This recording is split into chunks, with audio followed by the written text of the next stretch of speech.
The second healthcare worker diagnosed with the Ebola virus took a flight just before his symptoms showed up. 29-year-old Amber Vincent flew from Cleveland to Dallas on board a Frontier Airlines jet. She was in Cleveland to visit relatives. Vincent was part of the medical staff that treated Ebola patient Thomas Duncan at Texas Health Presbyterian Hospital before he died. 26-year-old nurse Nina Pham is also infected. Officials say that Vincent showed no symptoms during her flight from Cleveland to Dallas. They say the risk of spreading the virus is low, but officials are trying to contact everyone who was on that flight. The CDC says that Vincent violated guidelines against taking public transportation after being exposed to Ebola. We will, from this moment forward, ensure that no other individual who is being monitored for exposure undergoes travel in any way other than controlled movement. President Barack Obama canceled a fundraising trip so he could meet with the cabinet to talk about the Ebola outbreak. Minutes ago, the president said a rapid response team will be sent to any local hospital with an Ebola case within 24 hours. The news of the infected nurse's flight led to airline stocks tumbling, which contributed to another bad day on Wall Street. The Dow Industrial plunged more than 400 points at one point this afternoon and closed down 173. Meanwhile, here in Minnesota, the union that represents thousands of nurses is asking for better training and better equipment to deal with Ebola. Members of the Minnesota Nurses Association voted in favor of a resolution that calls on hospitals to provide the highest level of protective equipment, such as hazardous material suits.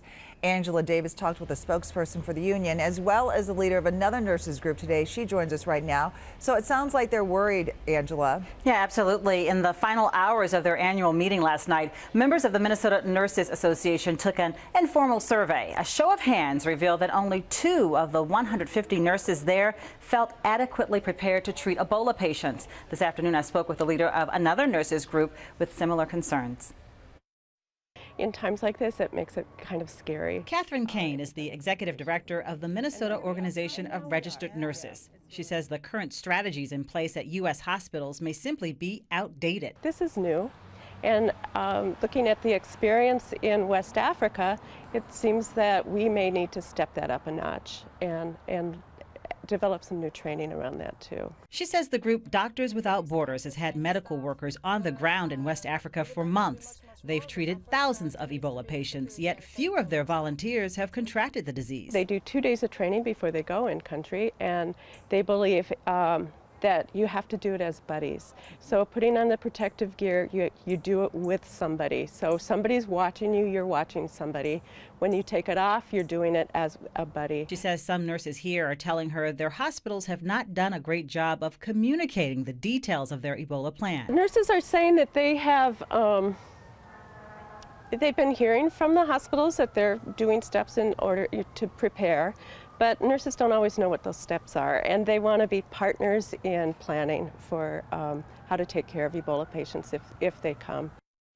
Now, getting back to that group, Doctors Without Borders, Catherine says something else they do is check temperatures of their doctors and nurses 4 times a day to make sure a fever is not developing and it's not self-monitoring. Somebody else does it. So what does Catherine suggest, though, when it comes to more training for nurses right now? Well, one thing that she thinks might help would be if hospitals were to really take advantage of the simulation labs that many of them have for training nursing students, but that they also use for additional training for staff. Taking time to really go through and demonstrate all of the steps that should be taken if somebody walks into the hospital showing those early symptoms of Ebola. All right, Angela, thank you.